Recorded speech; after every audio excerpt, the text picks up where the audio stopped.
We're going to go ahead and start new chapter, ¿verdad? Un nuevo capítulo, Filipenses capítulo 3, Philippians chapter 3.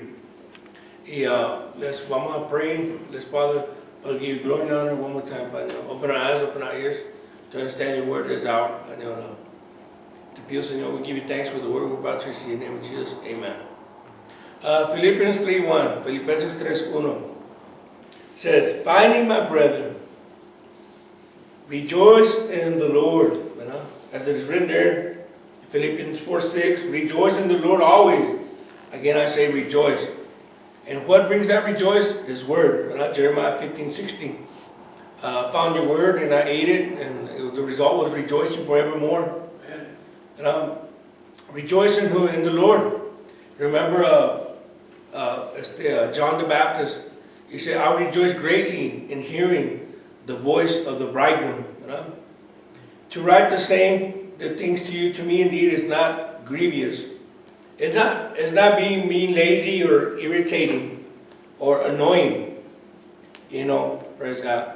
It's because I'm doing it because I love you. It says, to write the same thing to you, to me, is not being lazy, like wanting to not write anything else, or trying to be annoying. I'm doing it for your sake, but it is for you. But for you, it is safe. It's for your better. It's for your sake. 2, beware of dogs. And those are the false prophets. As we were reading there in Isaiah, those false pastors, hermano Señor, que they're not even good to bark. As it is here, it says in Isaiah 56:9, it says, all you beasts of the field come to devour ye, all the beasts in the forest. Its watchmen are blind, they are all ignorant. They are all dumb dogs. They cannot bark, sleeping, lying down, loving to slumber. Bunch of lazy dogs. Talking about the false prophets, false teachers, false pastors. Yeah, they are greedy dogs. All they want is money. They don't preach anything. They don't teach anything. Never have enough. They always want more offering. Our shepherds that cannot understand. They don't understand because they don't read God's word. They all look for their own way. Everyone for his own gain from his quarter. Praise God. So we're going to read about those. Matter of fact, in verse 18, como dice aquí, beware of dogs. Beware of evil workers. They're out there. They, like it says there in 2 Peter chapter 2, there will be false prophets, false teachers. Out of covetousness, they will make merchandise. They will make money off of you. They sell their oil, sell their books, sell everything, sell the word. Beware of dogs, beware of evil workers, beware of the concision. The word concision means mutilation, because that's what they do. They mutilate people. Instead of helping people, they mutilate people, mutilate the souls, mutilate the spirits, like dogs and lions. They tear off pieces from people. Hermano Señor. For we are, and also in 2 Peter chapter 2, verse 20 to 22, you can also look at that one, and there's got people that always go back and go back and go back to the world. It's better for them never to have known the knowledge of truth than to turn against it. Right? Verse 3, for we are the circumcision, which worship God in the Spirit, and rejoice in Christ Jesus, and have no confidence in the flesh. We cannot have confidence in the flesh, as it is written in 2 Corinthians 1:9. That we cannot have confidence in the flesh because we are sentenced to death. But confidence in the living God, He's the only one that can help us. He's the only one that can transform us. And He's the only one that can change us. We can't have faith in our own selves. Or say, I'm going to go ahead, I'm going to try to change. No, we're going to let Jesus change us. We're going to let Jesus in. We're going to let Jesus do His work. But we are the circumcision. Which circumcision is that? Not the physical one, but the spiritual circumcision. The circumcision, which is, of the hearts, as it is written there in Deuteronomy chapter 10 and verse 16. You know, the circumcision of the heart, as it is written there in Romans chapter 2, verse 28, 29. Being a Jew, which is one outwardly, which is one inwardly, not outwardly, praise God, whose circumcision is the praise of God and not the praise of men. You know, that's the circumcision we put on. Or that's the circumcision we have. You know, as it is read there, I think we read there in Galatians, praise God, several scriptures. It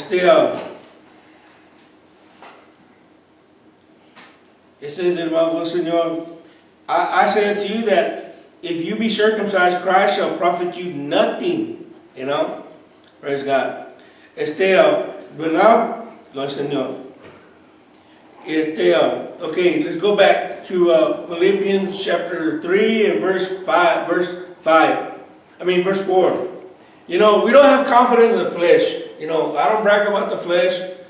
You know, but if I wanted to, I could. He's saying, look at verse 4, says, though I might also have confidence in the flesh, if any other man think that he that whereof he might trust in the flesh, you know what? I'm more.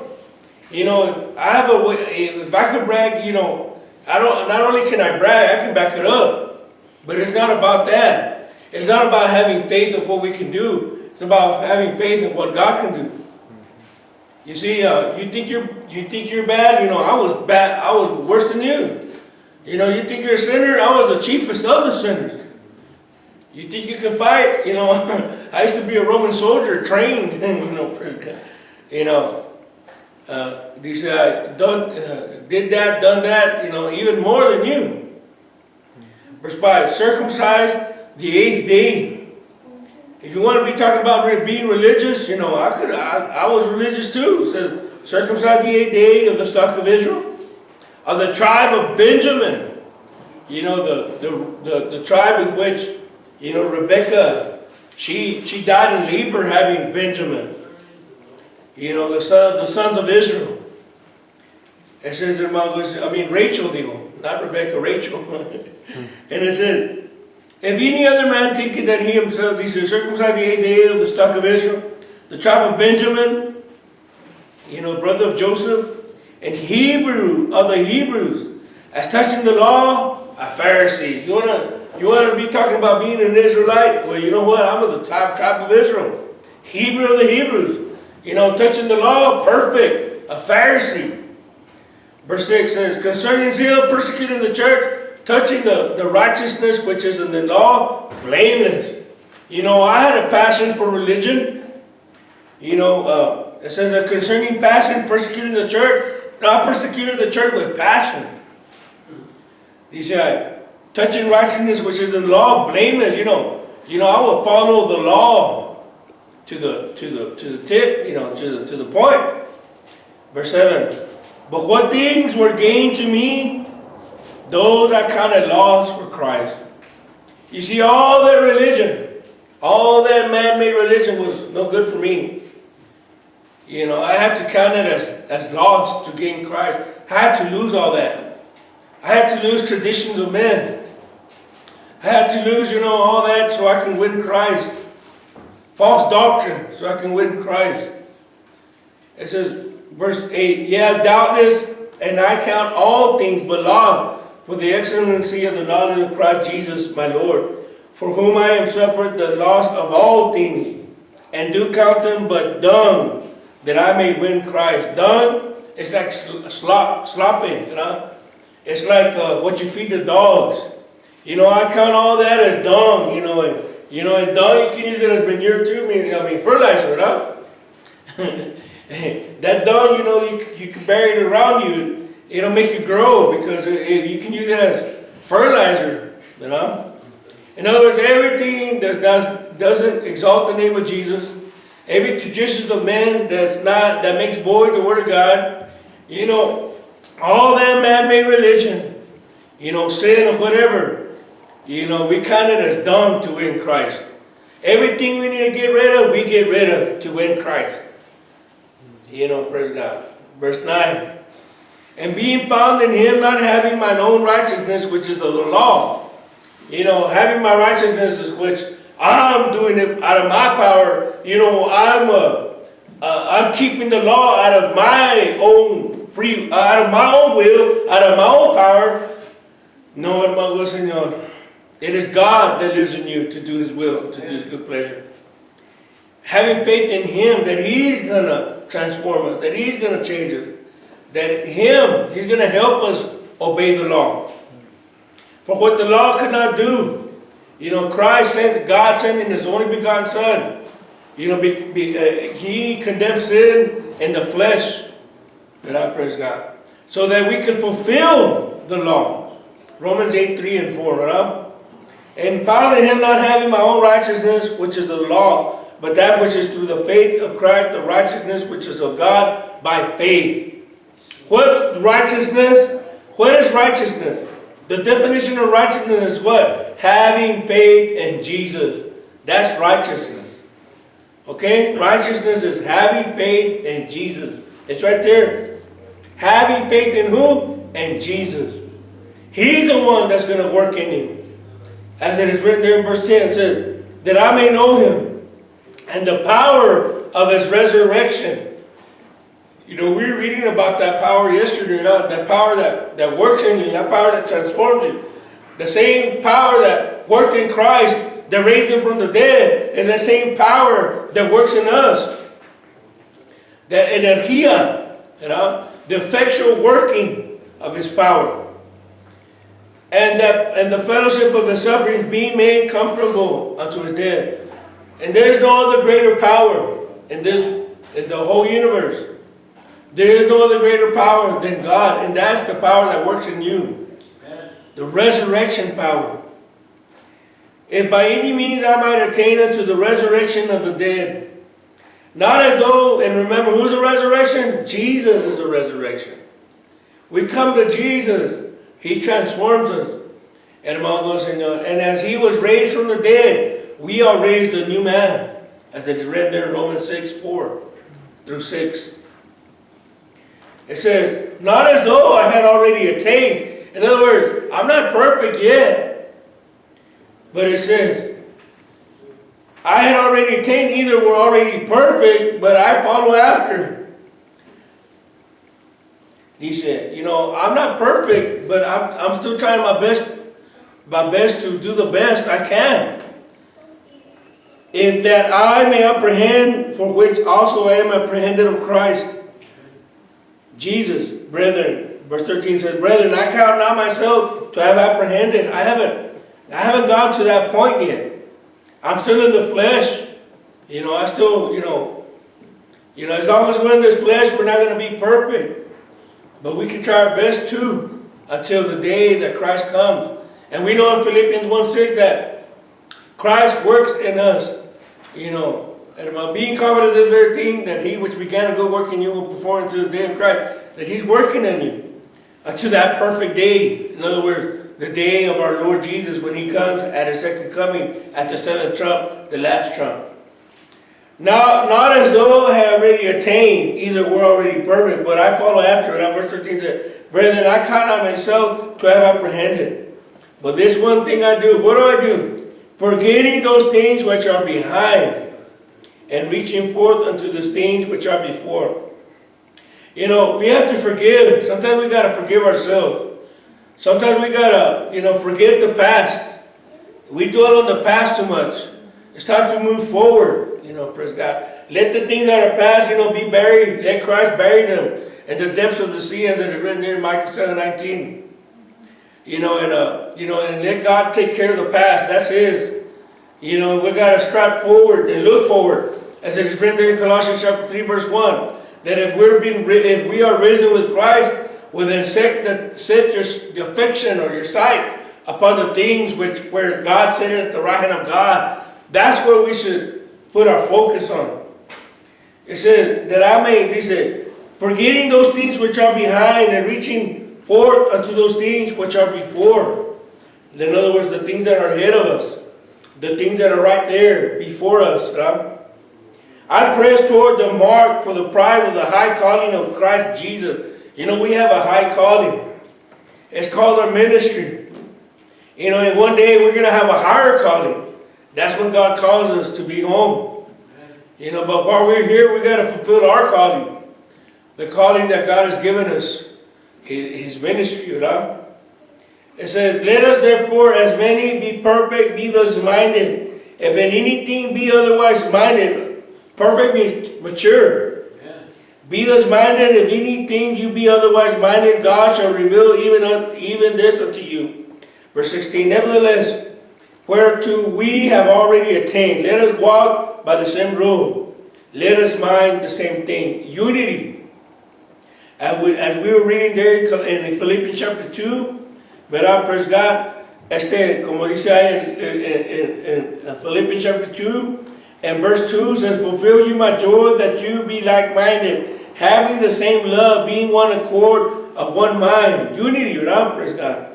Verse 17, one mind, one accord, same spirit. Brethren, be followers together of me. You know, imitate Christ, imitate Paul. Be you followers of them. And mark them. He said, mark, the word is scopio. Scope them out. Like you put a scope on them, put an aim at them. To take aim at, like if you're going to shoot them, regard them. He said, and mark them which walk so as you have us for an example. You know, mark them, put a scope them out, study them. You know, they're good examples. We should follow good examples. Look at them very close, like if you have a scope on them.